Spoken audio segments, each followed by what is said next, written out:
A caminho da Páscoa e na véspera do arranque do Tríduo Pascal, é convidado da Renascença Dom José Ornelas, presidente da Conferência Episcopal Portuguesa e bispo de Leiria Fátima. Muito bem-vindo. Muito obrigado. O Papa Francisco aprovou o caminho que levará a uma Assembleia Eclesial daqui a 3 anos para consolidar o processo sinodal que decorreu nos últimos anos. Podemos dizer que este é um processo imparável que já está em velocidade de cruzeiro? Quer ser uma etapa já prevista no próprio regulamento, o último regulamento do Sínodo, e que se preocupa não só com o tempo, digamos, de ascensão do Sínodo e de preparação dele, e de discussão e de elaboração de um documento ou de propostas que eram feitas ao Papa, e o Papa depois fazia um documento pós-sinodal, uma exortação, isso tem sido o que é mais comum. Mas o Papa via-se logo na reação às propostas que foram aprovadas na segunda sessão da 16ª edição do Sínodo dos Bispos, que tinha outra ideia. Primeiro aceitou o documento. E como? Para dizer, este é o documento que foi votado. Ele esteve presente em quase todas as sessões fundamentais em que se leram e aprovaram documentos, ou partes do documento. Depois esteve nas votações e, portanto, ao chegar ao fim, declaro que isto é magistério da Igreja e entrego à Igreja. Isso é um sinal muito importante, não é? Essa valorização que o Papa dá às conclusões. Foi muito importante, é que não só, é que dá uma outra interpretação àquilo que significa o sínodo, porque o sínodo, sim, não é um concílio em si mesmo dá doutrina para a Igreja.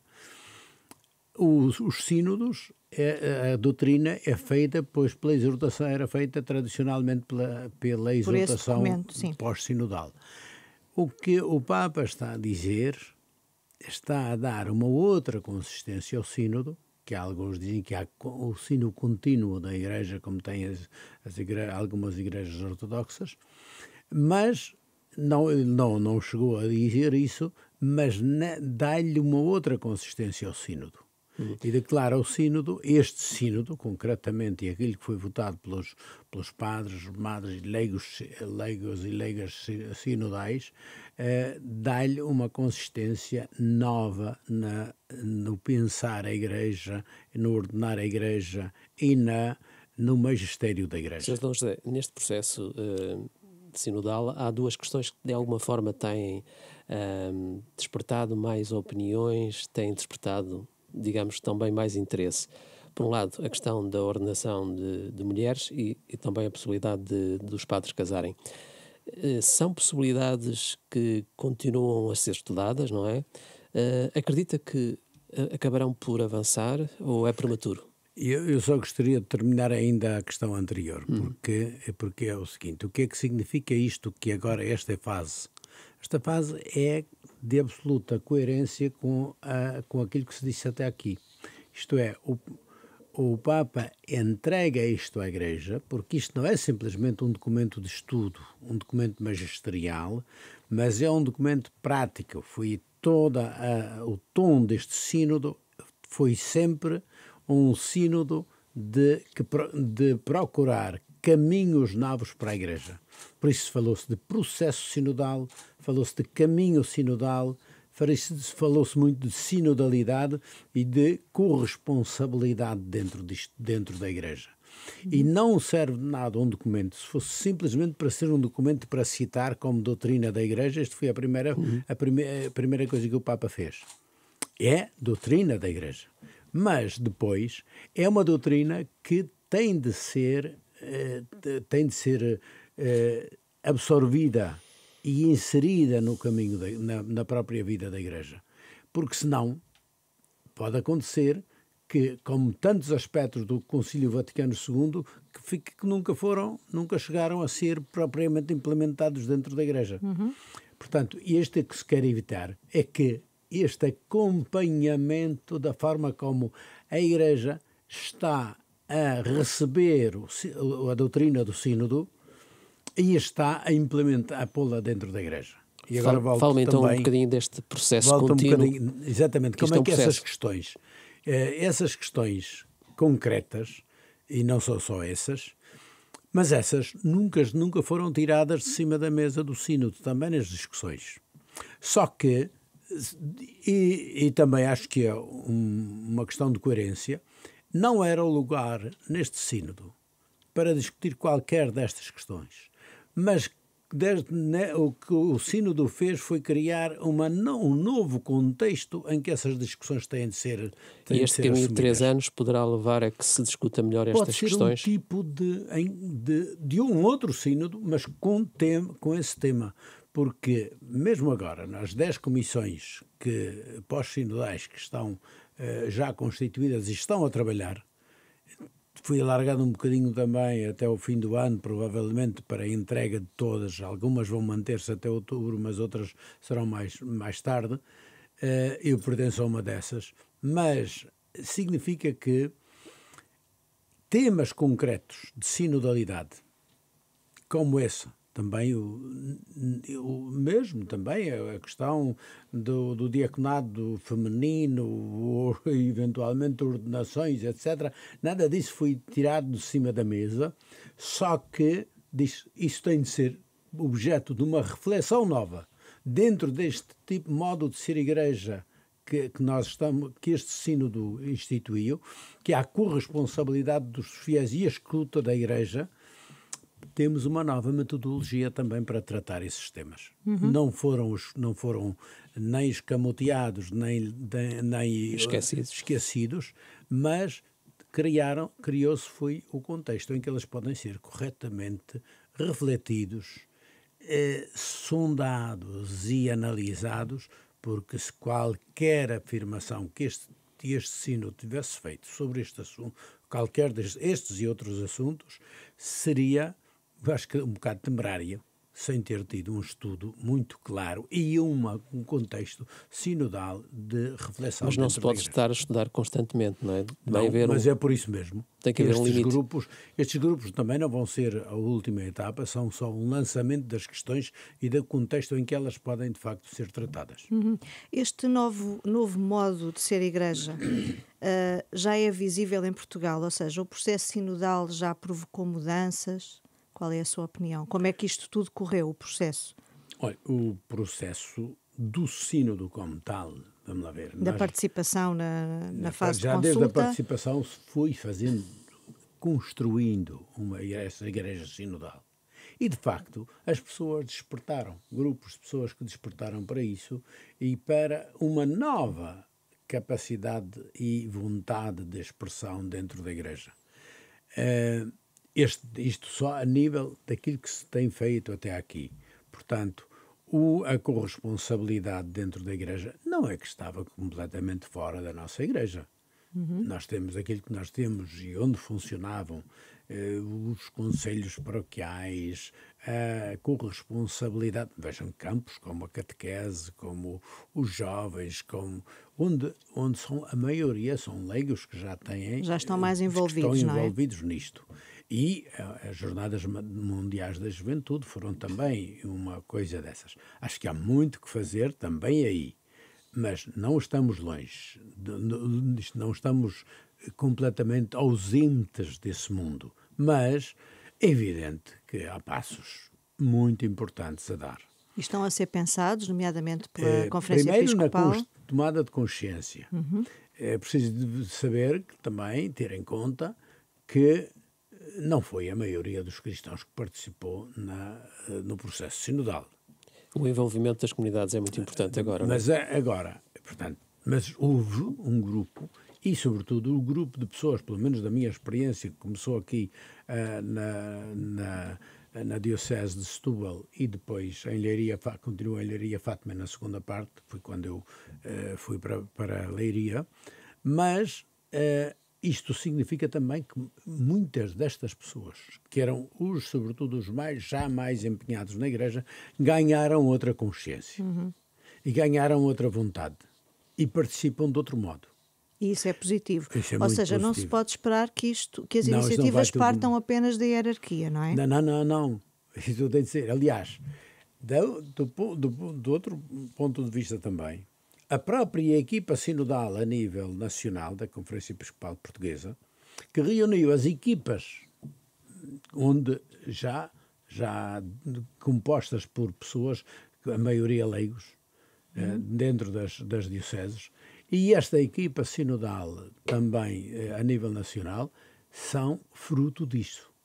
E são uma forma de dizer e de pensar, refletir e propor diferente, que certamente vai marcar o futuro da nossa Igreja. Mas, depois do sínodo, nós fizemos um encontro sinodal das equipas sinodais com representantes de todas as dioceses, que tiveram mais de 150, cerca de 150 pessoas, e que de todas as dioceses. E foi uma festa de pessoas que querem, de facto, estar presentes. E nas mesas, também a nível sinodal, como se fez no sínodo, estavam bispos, padres, religiosos, religiosas, leigos de movimentos e de paróquias, etc. Portanto, isto e as conclusões, foi a primeira que se fez, a segunda vai ter lugar no mês de junho, e vai ser também, de novo, uma assembleia destas para retomar as propostas da primeira e ver também como é que, a nível do país, da Igreja em Portugal, que medidas mais importantes são para ter em conta e para introduzir dentro da prática da Igreja, porque é isto que este modelo quer dizer. Sr. José, é um desafio, é um problema, uma oportunidade, aquele desafio que a Igreja Católica, sobretudo a Igreja Católica, enfrenta no nosso país e que tem a ver com o acolhimento e integração de comunidades migrantes, algumas delas católicas, mas muitas outras que professam outras religiões, estão associadas a outras religiões. É um desafio, é uma oportunidade ou um problema? É tudo isso. É tudo isso. É um problema porque, se não o resolvemos bem, vai ser mesmo problemático. E é um problema, sobretudo, porque essas pessoas que chegam trazem problemas por resolver. E isso tem consequências a nível do país, a nível público, político, social, económico, sanitário, etc. Tudo isso são questões novas que se põem, que não são totalmente ausentes, mas para o nosso país, ter recebido 10% de população a mais, que já se nota também nos censos, e Sim, muito, sim. que é muito Os claro, últimos não se números pode fugir, indicam isso. Sim. e que estão presentes, particularmente nas nossas cidades, mas invadiram o país inteiro, e sabendo, se não entra agora na questão técnica de tudo isto, mas sem dúvida, que são também para o país inteiro.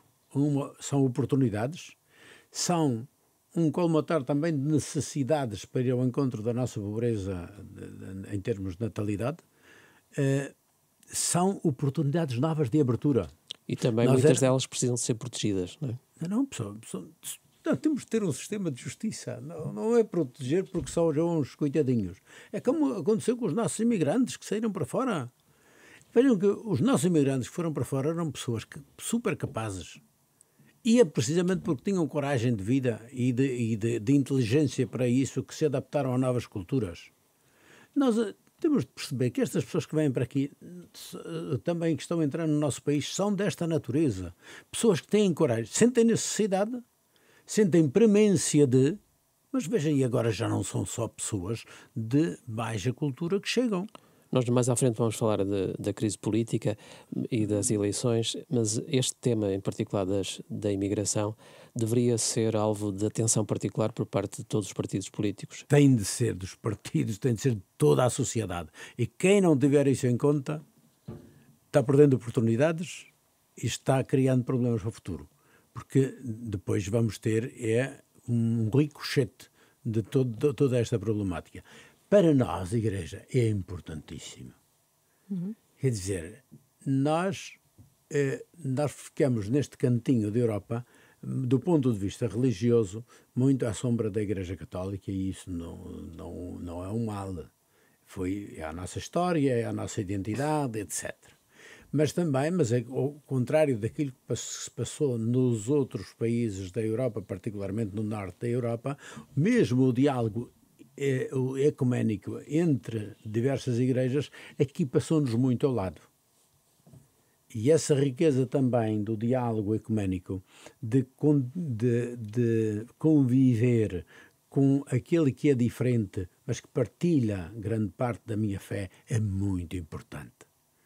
Porque senão nós podemos cair numa autorreferencialidade muito grande e dizer que não, a Igreja Católica é a Igreja que nós somos, é a Igreja que se pretende ser casa para todos, isso é verdade, que cultivou valores ao longo da história, mas as outras igrejas irmãs não podem ser deixadas fora. E é juntos que nós somos a Igreja de Cristo. E, portanto, isto é importante para nós. Depois, é preciso também ver as outras tradições religiosas que chegam e que nos eram, do contexto nacional, muito raro. Agora, nós temos de encontrar caminhos de viver aquilo que é esta multiplicidade ou multiculturalidade em termos religiosos. E isso está a acontecer? Isso está a acontecer. E está a acontecer cada vez mais.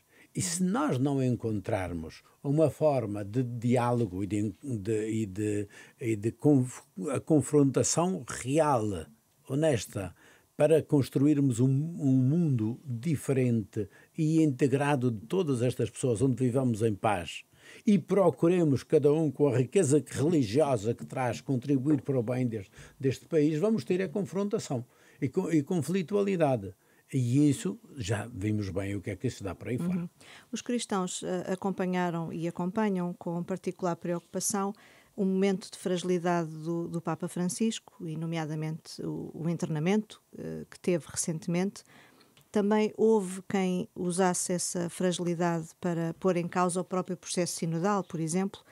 Mas pergunto-lhe, a forma como o Papa tem vivido a doença, o sofrimento, a fragilidade, tem sido um desafio ao tempo atual em que somos dominados pela pressa, pela cultura do descarte e pelo achar que se controla tudo? Isto tem sido muito refletido e desde os tempos de João Paulo II todos nos recordamos como depois chegou a um tempo de fragilidade já muito grande do Papa João Paulo II. Sim. Onde a própria consciência eclesial se desenvolveu e encontrou na expressão do Papa Bento XVI e na sua atitude uma ponderação que é muito útil para a Igreja, de dizer até que ponto eu posso considerar-me estar ainda com as forças necessárias para estar à frente da Igreja. E não seria melhor que seja outro, isto foi a expressão, foi a atitude do Papa Bento XVI, de dizer, acho que outro agora, a Igreja precisa de outra pessoa, que eu já não estou em condições de ser. E, portanto, retirou-se. E ser um homem com a capacidade teológica do Bento XVI a fazer isto, foi para a Igreja algo de muito bom. Para dizer que não é uma situação simplesmente de ter uma pessoa ali, uma pessoa sacra, mas é um serviço que se faz à Igreja e que, portanto, não é nenhuma traição, como alguns apelaram, ou deixar lugar para que outro continue este serviço. O Papa Francisco está a tentar equilibrar estas duas coisas. Era o que eu lhe queria perguntar, é se no atual contexto se faz sentido falar-se também da possibilidade de resignação do Papa Francisco. É evidente que ele não sou eu a dizer. O Papa Francisco diz que esse é sempre um ponto que está em cima da mesa. E é natural que agora, não sei, não tenho nenhuma informação privilegiada sobre isso, mas é natural que qualquer pessoa de bom senso e com sentido de Igreja, que isso tenha passado pela cabeça do Papa. Agora está nele, e só ele, é que pode decidir isso, de saber que chega um momento em que já não está capaz. E eu peço muito a Deus que ele esteja capaz e com vontade e capacidade de continuar a prestar este serviço à Igreja. Eu penso que este caminho que se fez, esta chegada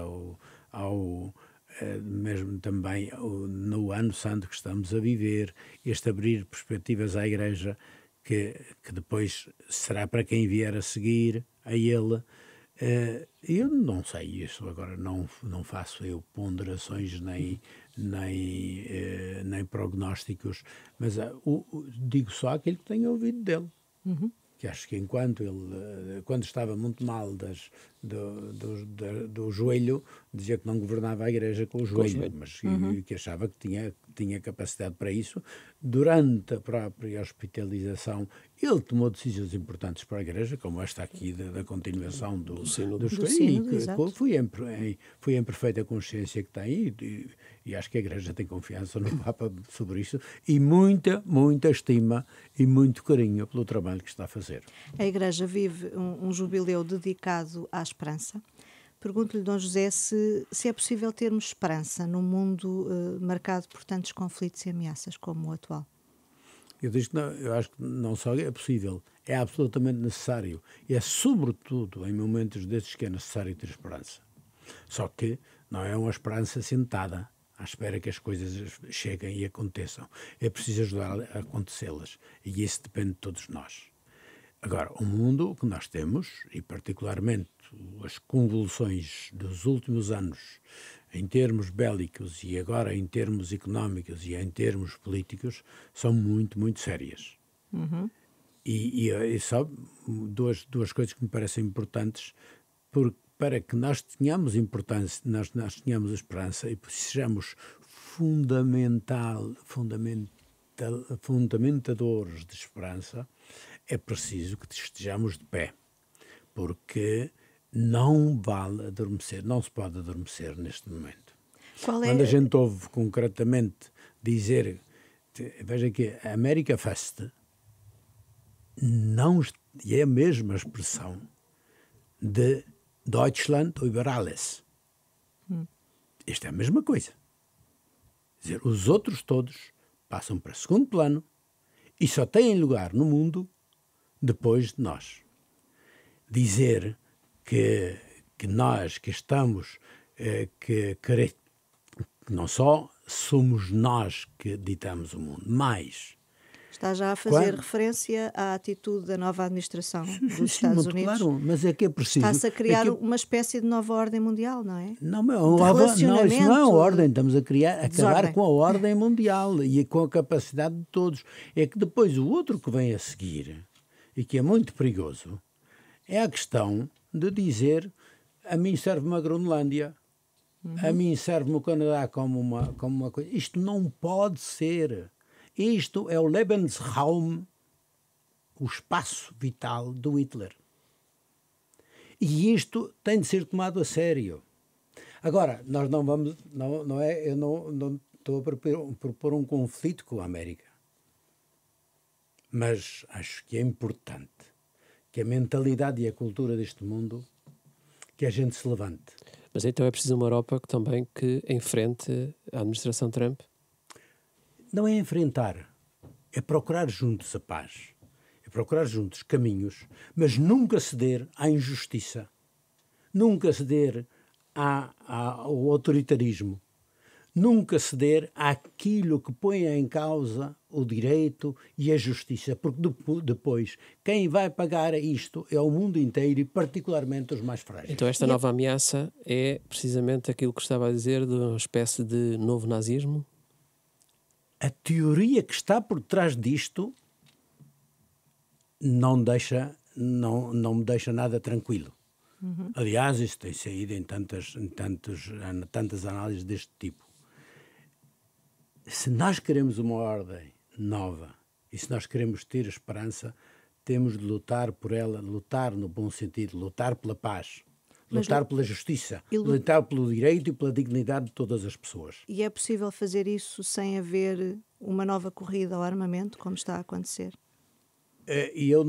O Papa tem dito que não é as armas poderão ser vão certamente entrar em causa quando a injustiça campeia. Porque, senão, o que esta mentalidade propõe é um mundo ou de rebeldes ou de escravos. Ou rebeldes que se levantam contra a injustiça, ou escravos que se adaptam e que nenhum desses constrói uma humanidade boa. Ou temos um sistema de violência, ou temos um sistema de despersonalização. Agora, que temos de criar uma cultura em que realmente a humanidade, o ser humano, esteja no centro das coisas, com a sua dignidade e com a sua esperança, e é tal motivo de esperança. Nós estamos a matar a esperança. Mas a realidade está a apontar para outro caminho, porque nós temos agora a Europa a fazer um forte investimento em segurança. Fala-se de 800 mil milhões para armamento, e a pergunta que muitos colocam é se uma parte substancial desses valores, desses montantes, não estão a ser retirados de outras componentes muito importantes para a própria Europa e que têm a ver com a coesão social e com o combate à exclusão. Isso aí. Se for uma alternativa, acho que não pode ser. Agora, o problema é que nós podemos chegar a uma situação, se chega realmente, e todos têm de ter em conta isso, que se chega realmente a uma confrontação bélica, tudo isso, todos vamos pagar, e tremendamente, onde as consequências disto estamos a ver na Ucrânia, estamos a ver na faixa de Gaza, estamos a ver no Sudão, no Iémen, em tantos outros lugares. Quer dizer, é preciso encontrar caminhos que levem à paz, que possam ser meios que não nos deixem acordar de manhã, quando já não há remédio, para depois, quando situações destas depois chegassem a tomar lugar. Sr. Dom José, é inevitável falarmos dos abusos na Igreja. Em Portugal, o processo relativo a esta questão dos abusos de menores e adultos vulneráveis entrou numa nova fase, com o término do prazo para os pedidos de compensação financeira. Contudo, só em setembro é que as comissões de instrução deverão ter todas as 77 situações avaliadas, o que vai prolongar ainda mais no tempo a definição do valor a pagar. Pensando nas vítimas, o processo não se está a prolongar em demasia? É pensando nas vítimas que o tempo tem de ser dado para que se possam fazer bem as coisas. Podíamos multiplicar equipas, íamos ter uma desconexão depois de resultados, de ponderações, etc. Portanto, acho que o programa foi bem delineado, está a ser implementado. Se nós temos de agora até já 30, é possível que até seja antes de setembro que esteja pronto, mas isso não é isso que está em causa. Eu prefiro ter algum tempo mais, mas ter o tempo necessário para que as pessoas tenham possibilidade de expor, de encontrar quem estuda os casos, e estão a fazer um trabalho muito bem. É um trabalho que ocupa muitas horas, mas que acho que é o necessário para que se possa chegar a uma ponderação de escuta. E isto não se trata simplesmente de uma questão de fixação de montantes, trata-se sobretudo de perceber e de ter em conta as pessoas como são. Mas está mais próxima a revelação de uma data para a atribuição dos montantes e quando? Não, a ideia é que até ao fim do ano tudo isto esteja mais, esta fase deste processo esteja resolvido. Porque depois, e a definição do valor, não é? Que é uma coisa que as pessoas perguntam. A definição do perguntam. valor será o que tem o ritmo da sucessão das diversas intervenções é necessário para que se tenham também ponderações comuns e ponderações equilibradas sobre cada caso. O fundo que vai servir para fazer os pagamentos já começou a ser constituído? Então, esse fundo vai ser feito a partir das coisas, como dissemos, todas as dioceses e institutos religiosos estão empenhados nisto, e a ponderação depois do que será necessário, também a forma de constituir o fundo, será pensada de acordo com as possibilidades, porque somos dos casos que houver e depois daquilo que se tiver de empenhar para isso. Agora, o que interessa é o seguinte: esta vontade do fundo é para que a ninguém seja negado este contributo, que mais do que simplesmente uma questão económica, é uma questão de reconhecimento mesmo para aqueles do mal que foi feito. Mesmo para aqueles que agora venham a apresentar, a fazer a sua denúncia, mesmo depois de terminado o prazo? Isso está desde logo dito, que esta fase que entra neste processo entra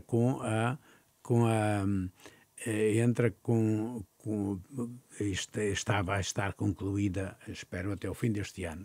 Mas a questão de outros que possam acontecer, já temos critérios e, portanto, serão da mesma ordem que se pode ser. Só que, neste momento e cada vez mais, depois, os casos que apareçam e que sejam casos julgados e com as novas normas, as novas, que já são de alguns anos para cá, isso é evidente que todos os casos novos que apareçam serão também reportados também às autoridades civis, e aliás muitas vezes isso nascia muito, ou contemporaneamente ou mesmo antes, as autoridades civis já se ocuparam desses casos. De todos os casos que chegaram à Igreja, qual é o ponto de situação? Não era importante tornar público de forma clara o que é que aconteceu aos processos dos abusadores?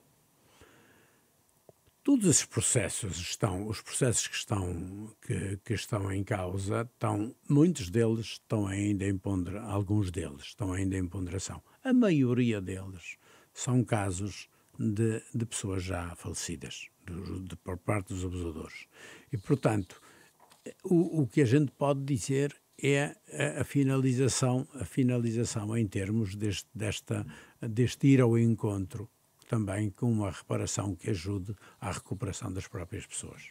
Vamos falar agora da situação económica e social e da crise política que estamos a viver no país, começando pelo mais recente estudo da Caritas Portuguesa, que alerta para o elevado número de situações de pobreza e de privação extrema e de exclusão social. Choca-o de perceber que 51 anos depois do 25 de Abril o país ainda não tenha resolvido problemas que são estruturais. Quer dizer, não é algo que a gente não tenha perdido de vista. Mal era se nós nos habituássemos a isso.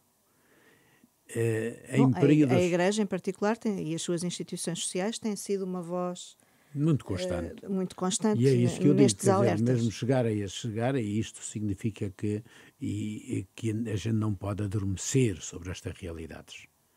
Então, não nos podemos habituar a que seja normal que as pessoas vivam em situações assim, que não tenham casa. É hoje um dos grandes problemas, que sabemos que não é de fácil solução, mas é preciso nunca se habituar a coisas destas. É preciso encontrar caminhos, e esta pressão também e esta informação é fundamental para isso. Mas depois é preciso a atitude concreta. E isso compete à política. Compete à política, mas compete também aos cidadãos. Os cidadãos têm capacidade de intervir. Olha, eu estou a ver, por exemplo, pessoas que, mesmo a nível dos nossos centros sociais e paroquiais, não digo tanto na habitação nesse sentido, que é muito mais complicado arranjar casas, mas, por exemplo, em termos de condições novas agora dos centros sociais paroquiais para o acolhimento de crianças, para o acolhimento de pessoas em dificuldade, acompanhamento de pessoas isoladas, etc., e depois, uma outra coisa que é importante é que muitas destas instituições, que são da Igreja, estão em parceria com outras. estão em articulação. Penso que isso faz-nos falta um bocadinho, que é estarmos em articulação. O trabalho que faz a polícia, por exemplo, no interior do país, para pessoas que vivem sozinhas e isoladas. E não é só é no centro das grandes cidades. Sim. Portanto, e que estas instituições são cruciais, mas ao mesmo tempo é necessário que trabalhemos juntos. Não vejo que isto seja uma coisa que tenha de ser, que possa ser resolvida de um momento para o outro. Porque quando se acaba um problema destes, surgem outros. Em ligação com imigrantes, em ligação com o envelhecimento da população, etc. É preciso que juntos procuremos soluções. Eu também tenho nestes últimos tempos, por exemplo, por causa do PRR e das implicações que tem, quantas coisas estão a surgir neste momento que vão dar para a parte destes setores, vão dar um contributo muito significativo. Isto por todo o país, digo da minha diocese, mas de tantos outros. É neste cenário de grande vulnerabilidade, sobretudo falou da crise da habitação, a população em situação de sem-abrigo, que tem aumentado também, neste cenário de grande dificuldade, sobretudo para essas populações vulneráveis, o país vive novamente uma crise política.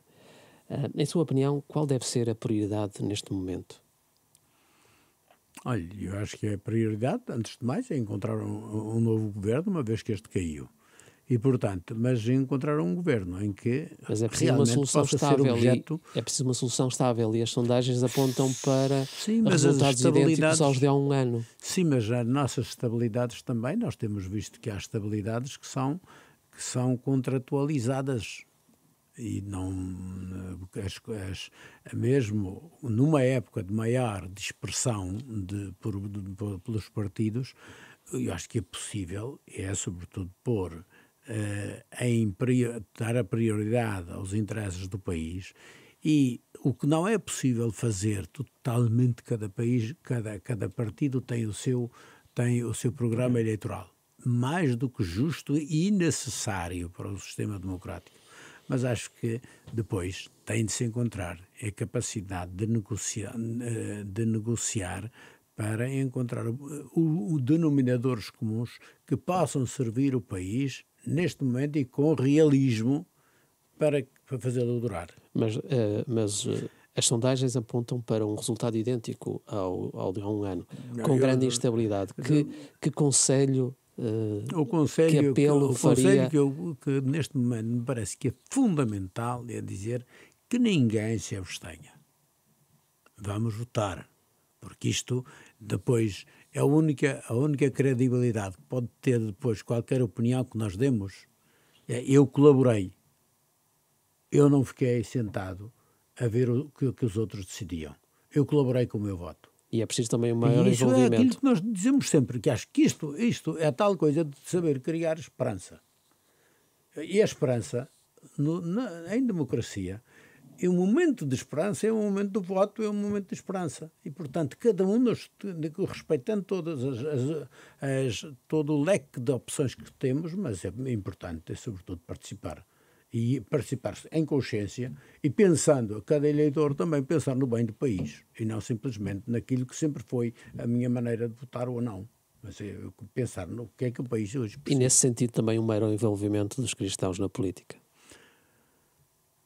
Um cristão nunca pode desligar-se do sentir político, porque isso é o tal deixar a esperança na mão dos outros. Não é só no momento do voto que eu estou presente. Eu estou presente quando é preciso dar opinião. Há tanta ocasião para participar na vida pública de instituições concretas. Há gente que é mais dada, não a grandes discussões, mas sobretudo a dizer: eu estou cá, eu colaboro na minha comunidade, eu colaboro na minha igreja, eu colaboro concretamente com o meu tempo, as minhas ideias, a minha criatividade. Nós não podemos deixar isso só na mão de profissionais. Mas os profissionais têm de sentir que por detrás têm gente que tem espírito crítico, que tem gente que é capaz de colaborar e que vai exprimir com voto, mas vai exprimir também com opinião ao longo de uma legislatura, ou quer que seja, para que possamos ter um país mais ativo, onde também aqueles que se sentem que são eleitos possam, por um lado, sentir o respaldo daqueles que os apoiam, mas possam também sentir o desafio de gente que criticamente está atenta ao que se passa e que não deixa passar a ocasião. Muito bem. Vamos fechar como começamos, com uma referência à Páscoa, que este ano os cristãos de todas as denominações celebram na mesma data, 20 de abril. Que mensagem deixa para esta Páscoa? Olhe, também ao longo daquilo que tem sido uma palavra muito presente neste nosso diálogo, que é a de esperança. A esperança não quer dizer destacar-se da realidade para. A Páscoa é a história, antes de mais, de um homem, filho de Deus, que até aceita morrer no meio deste toda esta conflitualidade sem sentido, mas que passa através não elimina, portanto, nem a dificuldade, nem o sofrimento, nem a morte, mas passa através de tudo isso porque há um futuro maior que é possível ter. E a esperança é precisamente isso. E foi a esperança de Jesus, é a esperança de todos aqueles que quiseram criar um mundo novo e que até tantas vezes deixaram a vida. Martin Luther King, Mahatma Gandhi, veja, um profeta, um profeta dos nossos tempos como Nelson Mandela, que tinha tudo para ser um homem triturado pelo sofrimento, abandonado qualquer sonho, vou então sair daí com recriminações e uma grande raiva contra aqueles que puseram 27 anos na cadeia sem razão nenhuma. E, no entanto, é um homem que sai dizendo: é possível um mundo novo. Apesar disto tudo, eu acho que é possível sonhar, e sonhar acordado, e sonhar de pé, um mundo onde todos nos empenhemos para sonhar, mas também para realizar o sonho. Aquilo que dizemos do Papa e do Sínodo. Não basta ter boas ideias. A uma certa altura é preciso pôr esses sonhos a caminharem neste mundo. Isso é o sentido que eu vejo para a Páscoa. Sr. Dom José, muito obrigado. Obrigado a vocês, vão continuando a dar boas notícias, e obrigado aos nossos ouvintes também, e a todos uma boa e feliz Páscoa do Senhor. Igualmente, boa Páscoa. Obrigado.